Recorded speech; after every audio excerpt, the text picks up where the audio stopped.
दोस्तों आज की वीडियो में बात करेंगे गणित के इंपॉर्टेंट प्रश्नों की जो परीक्षाओं में पूछे गए हैं वही प्रश्न हैं। तो चलिए स्टार्ट करते हैं दोस्तों। पहला प्रश्न है आपका, दो अंकों की एक संख्या इस प्रकार है कि उनका गुणनफल 8 है। यदि संख्या में 18 जोड़ा जाता है तो संख्या पलट जाती है, तो वह संख्या क्या है। देखिए, दो अंकों की एक संख्या इस प्रकार है कि उनका गुणनफल कितना है 8। तो हमारे पास दोस्तों चार ऑप्शन हैं, तो सभी ऑप्शन दो दो संख्या वाले हैं और दोनों संख्याओं का गुणनफल कितना है 8। तो मैं पहला ऑप्शन देखूंगा, दो संख्याएं दोनों का गुणा करूंगा, 8 एकम 8 हो जाएगा, 4 दुने का 8 हो जाएगा, 8 एकम 8, 4 दुने का 8। तो चारों ऑप्शन में संख्याओं का गुणा करने पर कितना आ रहा है, गुणनफल 8 आ रहा है। तो चारों ऑप्शन हमें चेक करने होंगे। अगर एक ऑप्शन ऐसा होता जिनका गुणनफल 8 होता केवल, तो वही आंसर हो जाता। ठीक है, तो हम क्या करेंगे, पहला ऑप्शन ले लेते हैं। ठीक है, पहला ऑप्शन ले लेते हैं। क्लियर, 1 और 8, ठीक है, 18 है पहला ऑप्शन। दोनों का हमने गुणा करके देखा तो 8 आ रहा है, तो पहली कंडीशन को सेटिस्फाई कर रहा है। उनका गुणनफल कितना है 8, तो पहली कंडीशन को सेटिस्फाई कर दिया। पहली संख्या क्या है दोस्तों हमारी 18। हम क्या करें, उस संख्या में क्या करें, 18 जोड़ें। तो हमारा 18 है पहला ऑप्शन, इसमें मैं क्या करूं दोस्तों, 18 ही जोड़ूं। तो कितना हो जाएगा, 18 और 18 ये हो जाएगा दोस्तों 36। कितना हो जाएगा, 18 और 18 दोस्तों ये कितना हो जाएगा, 36 हो जाएगा। क्या ये हमारा सही आंसर है। संख्या पलटने पर क्या आ रहा है, 36 आ रहा है। क्या हमारा सही आंसर है, बिल्कुल भी सही नहीं है। क्यों नहीं है, क्योंकि संख्या कितनी थी दोस्तों हमारी 18 थी। 18 को अगर पलटेंगे तो 81 आना चाहिए, लेकिन यहाँ पर तो 36 आ रहा है, ये गलत हो जाएगा। दूसरा ऑप्शन क्या है दोस्तों हमारा 24 है। ठीक है, पहली संख्या 18 थी, उसमें 18 जोड़ के देखा हमने, 36 आया। दूसरी ऑप्शन 24 है, 24 में मैं 18 जोड़ूंगा। 24 में जब मैं 18 जोड़ूंगा कितना हो जाएगा, 8 4 12 का 2 कैरी का 1, 2 1 3 और कैरी का 1 4, कितना हो गया 42। तो दूसरा ऑप्शन हमारा दोस्तों कितना था, 24 था। पलटने पर कितना हो रहा है, 42 हो रहा है।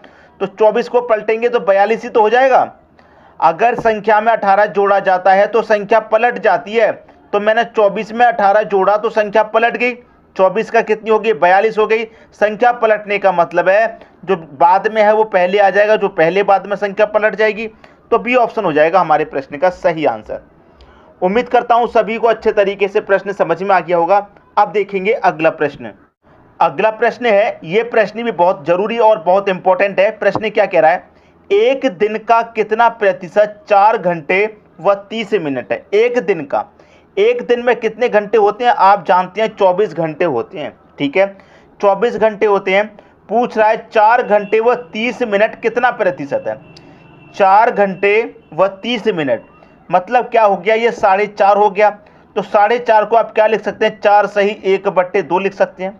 ठीक है, 4.5 को आप क्या लिख सकते हैं, 4 सही 1/2। इसे सॉल्व करेंगे, 2 चौके 8, 8 में 1 जोड़ेंगे 9/2 हो जाएगा। तो देखिए 24 घंटे में से, 24 घंटे में से कितने का पूछ रहा है, 9/2 का पूछ रहा है। क्लियर, और प्रतिशत में पूछ रहा है तो 100 से मल्टीप्लाई आप यहाँ पर कर देंगे, इतना आपको मालूम है। अब देखिए क्या होगा, 24 का मल्टीप्लाई यहाँ 2 से हो जाएगा, तो मैं इधर लिख देता हूँ। 9 के बट्टे में क्या होगा, 24 का मल्टीप्लाई 2 से हो जाएगा तो 48 हो जाएगा। मल्टीप्लाई कितना, 100। अब मैं से कटाऊँ, 3 त्रिका ये 9 कटेगा, 3 से कटेगा ये 16 बार में। 16 को मैं कटाऊंगा 4 से, 4 बार में कटेगा। 4 से कटाऊंगा 100 को, 25 बार में कटेगा। 3 का 25 का मैं मल्टीप्लाई करूंगा दोस्तों, ये 75 हो जाएगा। बटे में कितना है, 4 है। अब मैं 4 से कटाऊंगा, कितनी बार में कटेगा, 4 एकम 4 कटेगा, 3 बचेगा 35। ठीक है, 3 बचेगा 35, 4 अट्ठे 32 कटेगा। 35 में से 32 तक कट गया, कितना बचेगा 3। तो 3 कहाँ जाएगा, ऊपर। बटे में कितना आ जाएगा, 4। 18 सही 3/4 प्रतिशत है। आपसे पूछ रहा था कि एक दिन का कितना प्रतिशत, 4 घंटे व 30 मिनट है, कितना प्रतिशत है, 18 सही 3/4 प्रतिशत है। ये आपका आंसर आ गया, पहले ऑप्शन में दे रखा है। पहला ऑप्शन हो जाएगा आपके प्रश्न का दोस्तों सही आंसर। उम्मीद करता हूं आगे कभी इस तरह के प्रश्न पूछे जाएंगे तो आप उन्हें कभी भी गलत नहीं करेंगे। ठीक है दोस्तों, अब देखेंगे अगला प्रश्न। अगला प्रश्न है, किसी बाथटब को पाइप ए 4 मिनट में भर सकता है तथा पाइप बी से 5 मिनट में खाली किया जा सकता है। यदि दोनों पाइप एक साथ चालू कर दिए जाएं तो बाथटब कितनी देर में भर जाएगा। दो पाइप है। पहला पाइप तो दोस्तों आपके पास ए है जो कि 4 मिनट में भर रहा है, भरने वाला है, इसलिए इसे प्लस ले लेते हैं पॉजिटिव। दूसरा पाइप बी है जो कि खाली कर रहा है 5 मिनट में, ये खाली करने वाला है, इसलिए नेगेटिव ले लेते हैं। दोनों का अगर मैं एलसीएम ले लूँगा तो मुझे काम पता चल जाएगा कितना है, 4 5 का एलसीएम 20। तो इसका मतलब ये पता चल गया जो बाथ टब है वो कितने लीटर का है, 20 लीटर का। 4 से काटेंगे 20 को 5 बार में जाएगा, 5 से काटेंगे 4 बार में। अब ए आपका भरने वाला है तो ए आपका 1 मिनट में कितना भर रहा है, 5 लीटर। बी खाली करने वाला है, बी 1 मिनट में कितना खाली कर रहा है, 4 लीटर। और दोनों नल को चालू कर दिया, दोनों पाइप चालू कर दिए, तो देखिए दोनों पाइप जब एक साथ चलेंगे तो ए आपका 1 मिनट में 5 लीटर भरेगा, बी 1 मिनट में खाली करेगा 4 लीटर। 5 लीटर भरा जाएगा जिसमें से कि 4 लीटर खाली हो जाएगा साथ के साथ, तो बचेगा कितना, 1 लीटर ही भर पाएगा 1 मिनट में। और टोटल भरना कितना है, 20 लीटर। जब 1 मिनट में 1 लीटर भरा जाएगा तो 20 लीटर कितने मिनट में भरा जाएगा, 20 मिनट में भरा जाएगा। तो बाथ टब कितनी देर में भर जाएगा दोस्तों, 20 मिनट में भर जाएगा। सी ऑप्शन आपके प्रश्न का सही आंसर हो जाएगा। क्लियर होगी दोस्तों बात। उम्मीद करता हूं सभी को प्रश्न अच्छे तरीके से समझ में आ गया होगा। अब देखेंगे अगला प्रश्न। अगला प्रश्न है, किरण के पास 50 रुपये तथा 100 रुपये के कुल 85 नोट हैं। यदि उसके पास कुल धन 5000 रुपये हो तो 50 रुपये के नोटों की संख्या क्या है। 30 है, 50 है, 70 है या फिर 40 है।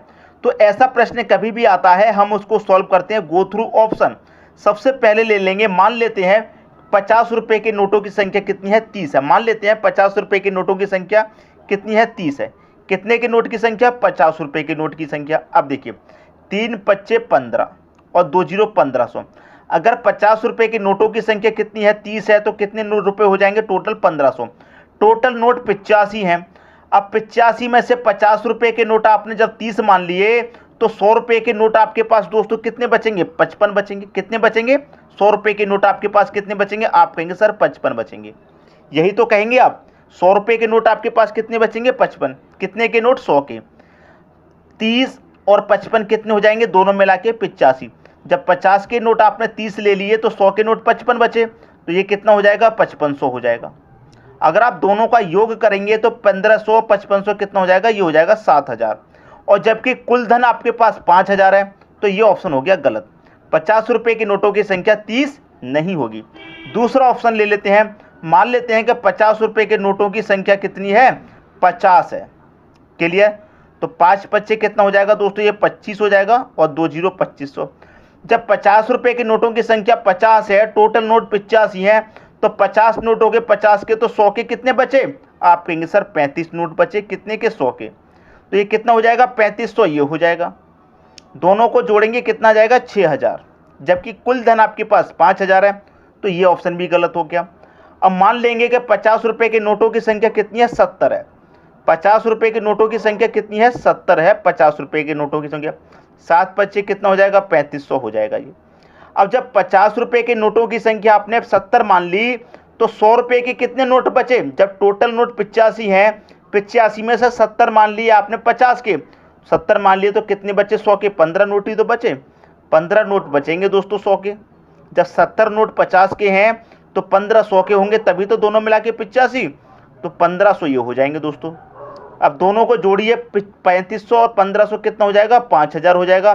तो कुल धन आपके पास कितना है, 5000 है। इसका मतलब 50 रुपये के नोटों की संख्या कितनी होगी, 70 होगी। सी ऑप्शन हो जाएगा आपके प्रश्न का सही आंसर। उम्मीद करता हूं सभी को प्रश्न बहुत ही अच्छे तरीके से दोस्तों समझ में आ गया होगा। अब देखेंगे अगला प्रश्न। अगला प्रश्न है, 3 संख्याएं 5 12 5 7 12 के अनुपात में हैं। यदि उनमें से पहली तथा तीसरी संख्या का योग दूसरी से 50 अधिक हो तो तीनों संख्याओं का योग कितना है। देखिए 3 संख्या आपके पास, तीनों का अनुपात है 5 अनुपात 7 अनुपात 12।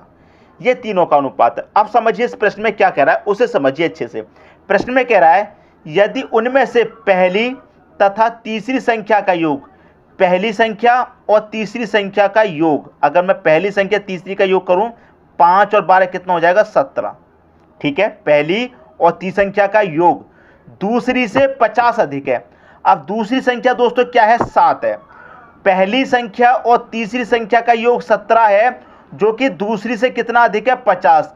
अब अनुपात में देखिए कितना अधिक है, दूसरी संख्या अनुपात में 7 है और पहली संख्या तीसरी संख्या का योग 17 है, तो दूसरी संख्या से पहली संख्या और तीसरी संख्या का योग कितना अधिक है अनुपात में? आप कहेंगे 7 से 17 हो रहा है, कितना अधिक है? आप कहेंगे 10 अधिक है अनुपात में।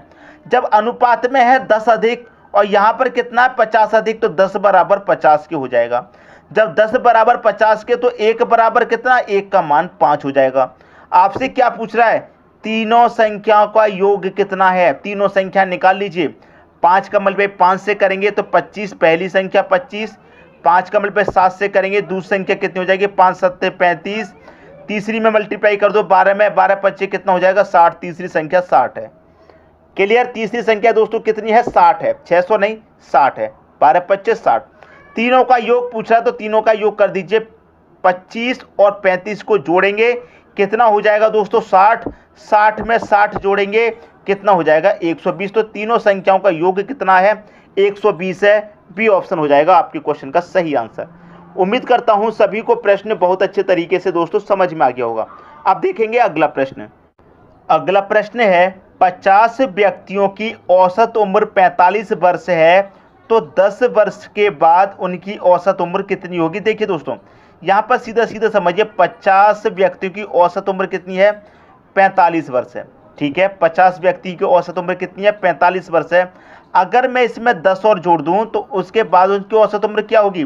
अभी 45 वर्ष है, ठीक है, अब 10 वर्ष बाद की बात कर रहा है, 10 वर्ष बाद, तो 45 में आप क्या करेंगे 10 जोड़ दीजिए, सीधा सीधा कितना हो जाएगा 55 हो जाएगा। ये आपका आंसर हो जाएगा।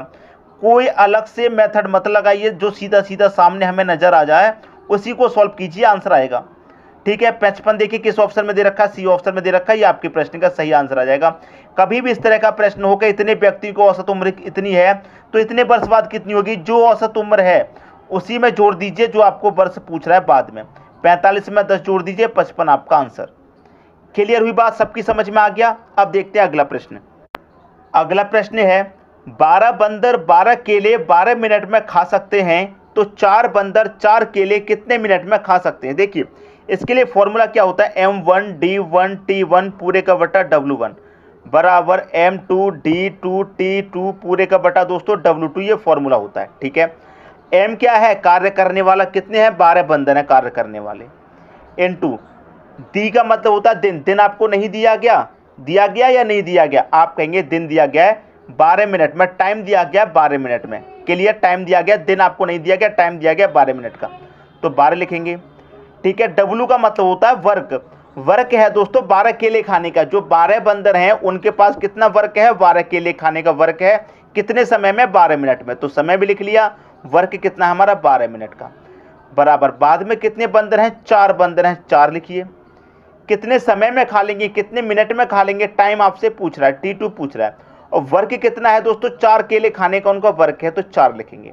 कटा लीजिए, 12 से 12 कट गया, 4 से 4 कट गया, यहाँ बचेगा 12 बराबर के इधर बचेगा टाइम 2 जो पूछ रहा है।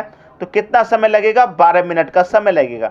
4 बंदर को 4 केले खाने में कितने मिनट का समय लगेगा 12 मिनट का समय लगेगा। बी ऑप्शन आपके प्रश्न का दोस्तों सही आंसर हो जाएगा। मैं उम्मीद करता हूं सभी को प्रश्न बहुत अच्छे तरीके से समझ में आ गया होगा। दोस्तों अगर वीडियो पसंद आया तो लाइक करें, दोस्तों में शेयर करें। अगर आपने हमारे चैनल को अभी तक सब्सक्राइब नहीं किया है तो कर लीजिए और बेल आइकन का बटन भी दबा दीजिए दोस्तों। धन्यवाद।